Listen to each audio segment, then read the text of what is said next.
Assalamualaikum warahmatullahi wabarakatuh.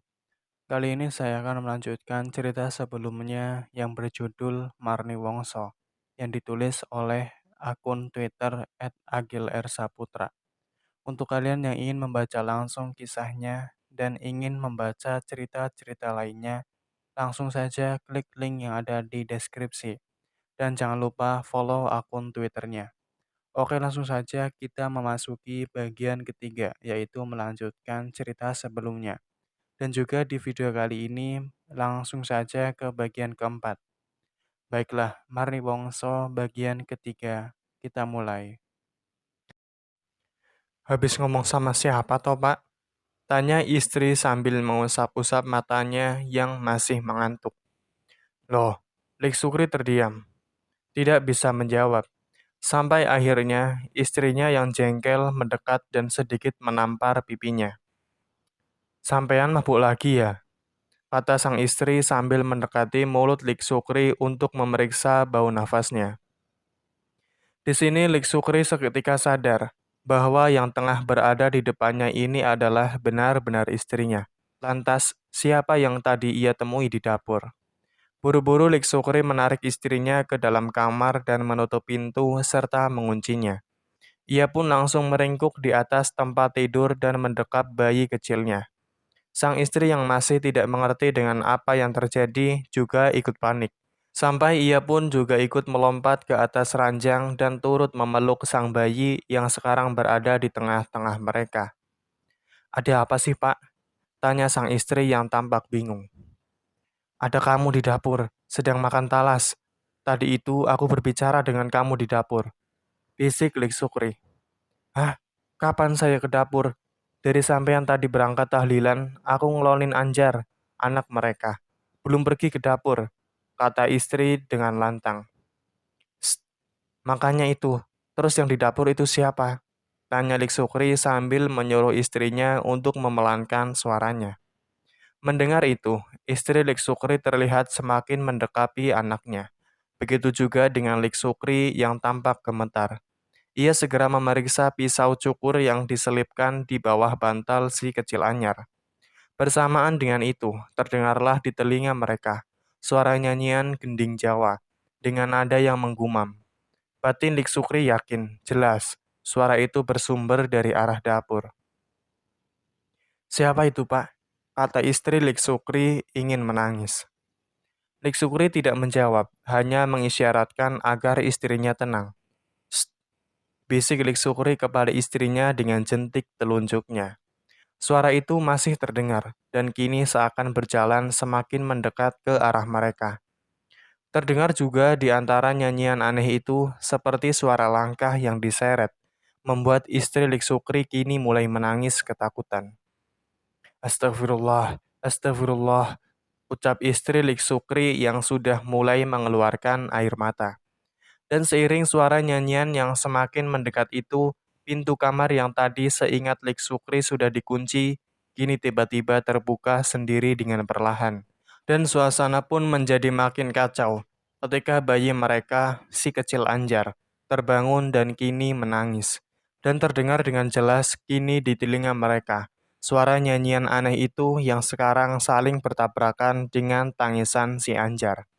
Berada di posisi seperti ini, Lik Sukri dan istrinya hanya bisa merunduk memejamkan matanya, seraya melindungi bayi kecilnya dengan kaki mereka yang saling bersilang.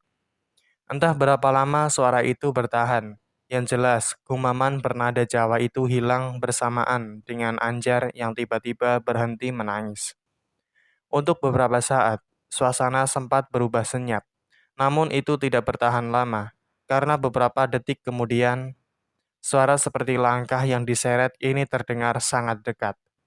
Lik Sukri tanpa sengaja membuka matanya, namun ia langsung memejamkannya kembali. Ia melihat sosok yang sudah selangkah masuk ke dalam kamarnya. Marni Wongso, batin Lik Sukri yang ketakutan. Hawa tidak nyaman mulai terasa memenuhi ruangan, menenggelamkan Lik Sukri dan istrinya ke dalam rasa takut yang tidak tergambarkan. Namun satu hal janggal terjadi. Ketika kini Anjar mulai mengoceh, bayi kecil itu tertawa-tawa, seakan ada sesuatu yang tengah mengajaknya bercanda. Mengetahui itu, istri Lik Sukri sejenak lupa akan ketakutannya, dan dengan spontan ia memeriksa anaknya. Namun baru beberapa detik saja ia membuka matanya, istri Lik Sukri langsung berteriak, karena tepat di depannya telah berdiri sosok wanita berbaju putih dan bertubuh besar. Lik Sukri sontak terperanjat dan tentu saja ia juga melihat sosok itu. Ya, dia adalah Marni Wongso. Karena wujud sosok itu sama seperti lelembut yang pernah Lik Sukri lihat di Kalilanang waktu itu. Lik Sukri segera mengangkat anaknya dan mendekapkannya serta merangkul istrinya. Dengan ketidakwajaran ini, ia mencoba untuk menyingkirkan rasa takutnya. "Mau apa kamu?" Sentak Lik Sukri, seraya mengaratkan tubuhnya dengan anak dan istrinya. Marni Wongso tidak bergeming. Mata putihnya menatap tajam ke arah Lik Sukri. Hingga beberapa saat kemudian, kuntilanak bertubuh besar itu pun mulai mendesis, mengucap kata-kata yang tidak jelas dengan nada membisik. Dan bersamaan dengan itu, si Anjar yang berada di dalam dekapan Lik Sukri mulai menangis kencang, berakhir dengan angin yang berhembus menerpa mereka. Sosok itu pun menghilang begitu saja. Dengan tangan gemetar dan peluh yang bercucuran, Lik Sukri masih mencoba untuk menenangkan anaknya yang masih menangis, sambil menyenggol-nyenggol istrinya yang sepertinya sudah tidak sadarkan diri. Sungguh tidak pernah terpikirkan oleh Lik Sukri akan melihat Mari Wongso sejelas itu. Ia pun memilih terjaga hingga esok hari. Dalam keadaan yang sama, yaitu duduk di atas ranjangnya dengan si kecil Anjar. Dalam dekapannya, ia sangat takut jika Marni Wongso kembali dan membawa anaknya. Mentari pagi mulai menjelang, dengan Lik Sukri yang masih terjaga. Si kecil Anjar masih dalam dekap timangnya di atas tempat tidur dalam posisinya yang semalaman tidak berubah. Wajahnya tampak lesu dan syok, hingga dengan lelahnya Lik Sukri mencoba kembali untuk membangunkan istrinya. "Bangun, Bu, bangun," katanya seraya menggoyangkan tubuh sang istri. Beruntung kali ini istrinya terbangun. Sambil memegang pening di kepalanya, istri Lik Sukri tampak bangkit dari tidurnya. Ia langsung menatap Lik Sukri dan tampak lega ketika melihat si kecil Anjar ada dalam gendongan suaminya. "Kita harus pergi dari sini, Pak," ucap sang istri mengajak Lik Sukri untuk meninggalkan desa ini. Ia takut akan menjadi korban Marni Wongso, seperti anak dan istri Wagiman tetangganya. "Sekarang siapa yang bisa menolong? Mbah Karso sudah tiada," katanya kepada Lik Sukri. Sang istri mulai berpikir yang tidak-tidak. Ia beranggapan akan ada pegebluk, yaitu bencana, melanda desa ini, yang terjadi karena marahnya Marni Wongso. "Terus kita mau tinggal di mana? Kita tidak bisa kalau harus tinggal di rumah bapak dan ibu," kata Lik Sukri membahasakan mertuanya. "Sudah, tenang dulu saja. Habis ini saya akan berbicara dengan anak Mbah Karso. Bagaimana caranya ini bisa diatasi?" Ucap Lik Sukri lagi, mencoba menenangkan istrinya yang lagi resah. Di dalam perdebatan itu, mereka tahu jika Anjar tengah demam, sampai akhirnya ketika Lik Sukri dan istrinya bergantian untuk menggendongnya. Barulah di sini ia tahu bahwa Anjar terasa panas. "Aduh, Pak, ini Anjar kok panas ya?" kata sang istri seraya memegang kening si bayi. Lik Sukri segera memeriksa dan memastikan dengan benar. Sepertinya anaknya kini tengah mengalami demam. "Ayo, kita bawa ke Mbah Dimah," ucap Lik Sukri untuk segera membawa Anjar ke rumah Mbah Dimah, seorang dukun beranak di desa ini. Mata kantuk Lik Sukri seketika terbelalak. Buru-buru ia berjalan bersama istrinya untuk membawa anaknya ke rumah Mbah Dimah yang berada di paling ujung selatan, dekat Lembah Gondang. Hingga sampailah ia di sana, tampak Mbah Dimah yang tengah mengunyah daun sirih di depan rumahnya. Cucu lanang, ada apa? Waktunya pijat kan besok Jumat paing toh," sambut Mbah Dimah. "Ini anakku kok agak panas ya, Mbah?" tanya istri Lik Sukri seraya memberikan Anjar ke gendongan Mbah Dimah. "Oh, tidak apa-apa. Paling cuma angin saja," jawab Mbah Dimah seraya meraihnya. Namun anehnya, mendadak beliau terdiam. Setelah tangannya mendekap si bayi, mata Mbah Dimah beberapa saat melirik ke arah Lik Sukri dan istrinya. Ada apa, Mbah? Tanya Lik Sukri. Sudah. Sudah. Ayo masuk dulu. Jawab Mbah Dimah mengalihkan pertanyaan Lik Sukri. Mereka berdua pun masuk sambil menggendong Anjar. Mbah Dimah mulai bersiap. Wanita senja itu tampak cekatan sekali, mendekap Anjar dengan satu tangan. Seraya mengobrak-abrik lemari di ruang tamunya untuk mengambil minyak kelapa, bawang merah, dan serbuk Jawa. Anjar pun kini tengkurap di pangkuannya, dan Mbah Dimah pun mulai memijat si kecil dengan lembut. Bismillah, tambah teka lara lungo, lungo kersaning Allah. Ucapnya biasa mengawali pijatannya. Nak Sukri, sampean ikutkan ke Kalilanang ketika menjemput anaknya Giman? Tanya Mbah Dimah seraya memijat Anjar. Iya Mbah, saya kemarin memang ikut ke sana. Memangnya kenapa Mbah? Tadi malam, Mari Wongso berkeliling desa. Apa dia mampir ke rumahmu? Tanya Mbah Dimah lagi seraya terus memijit Anjar yang kini mulai menangis. Mendengar pertanyaan itu, Lik Sukri dan istrinya pun terlihat sejenak saling pandang. Sepertinya ada pikiran yang sama di kepala mereka. Sampai akhirnya, Lik Sukri pun berbicara kepada Mbah Dimah untuk menjawab pertanyaannya itu. Semalam, saya dan istri saya memang melihat lelembut, Mbah. Wujudnya seperti wewe, tapi tubuhnya tinggi besar. Sangat mirip dengan apa yang pernah saya lihat di Kalilanang. Apa itu Marni Wongso ya, Mbah? Jelas Lik Sukri kepada Mbah Dimah. Sejenak Mbah Dimah terdiam, hingga selang beberapa saat kemudian ia pun berkata kepada Lik Sukri dan istrinya, kalau si kecil Anjar ini terkena sawan. Anak ini terkena sawan. Bisa jadi ini karena sisa-sisa energi Marni Wongso yang tertinggal di rumahmu semalam. Jelas Mbah Dimah. Lik Sukri dan istrinya tentu syok mendengar penjelasan itu. Walaupun sebenarnya saat mereka berangkat ke sini, mereka sudah menduga kuat. Ini adalah akibat dari Marni Wongso. Terus bagaimana ini Mbah? Bisa ditangani kan? Jawab ayah Anjar itu dengan muka yang khawatir, beriring dengan tangisan Anjar yang tengah dipijat. Kalau masalah sembuh, tetap bisa sembuh.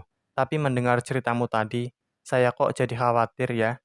Kalau anak ini diincar, tidak bermaksud menakut-nakuti ini loh. Saya hanya waspada saja. Soalnya saya tahu betul watak lelembut itu. Kata Mbah Dimah yang membuat Lik Sukri dan istrinya itu semakin syok dan khawatir. Terus bagaimana ini Mbah? Apa bisa ditangkal? Kini kata istri Lik Sukri, bisa, semoga saja bisa.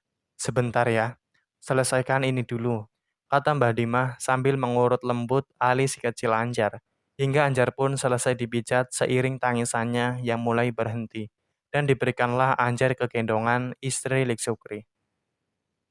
Setelah itu, Mbah Dimah masuk ke dalam kamarnya dan keluar membawa sesuatu, berupa sapu lidi tua dengan potongan kain putih sebagai pengikatnya.